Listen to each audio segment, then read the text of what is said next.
Chapter 2. On the third day, a wedding took place at Cana in Galilee. Jesus' mother was there,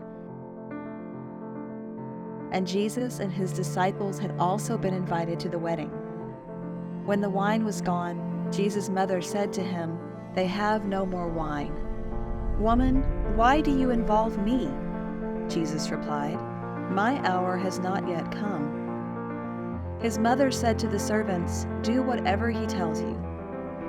Nearby stood 6 stone water jars, the kind used by the Jews for ceremonial washing, each holding from 20 to 30 gallons. Jesus said to the servants, "Fill the jars with water." So they filled them to the brim. Then he told them, "Now draw some out and take it to the master of the banquet." They did so, and the master of the banquet tasted the water that had been turned into wine. He did not realize where it had come from, though the servants who had drawn the water knew. Then he called the bridegroom aside and said, "Everyone brings out the choice wine first, and then the cheaper wine after the guests have had too much to drink. But you have saved the best till now." What Jesus did here in Cana of Galilee was the first of the signs through which he revealed his glory, and his disciples believed in him. After this, he went down to Capernaum with his mother and brothers and his disciples. There they stayed for a few days. When it was almost time for the Jewish Passover, Jesus went up to Jerusalem.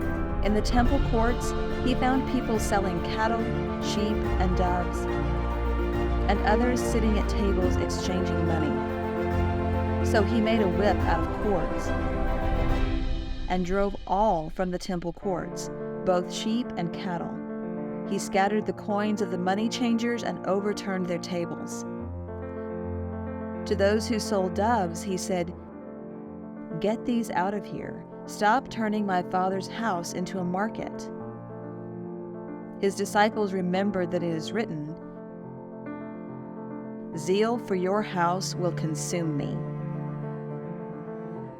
The Jews then responded to him, "What sign can you show us to prove your authority to do all this?"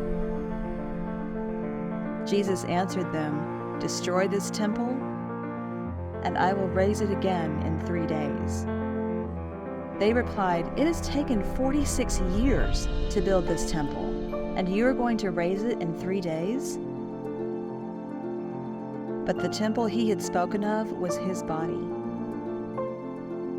After he was raised from the dead, his disciples recalled what he had said.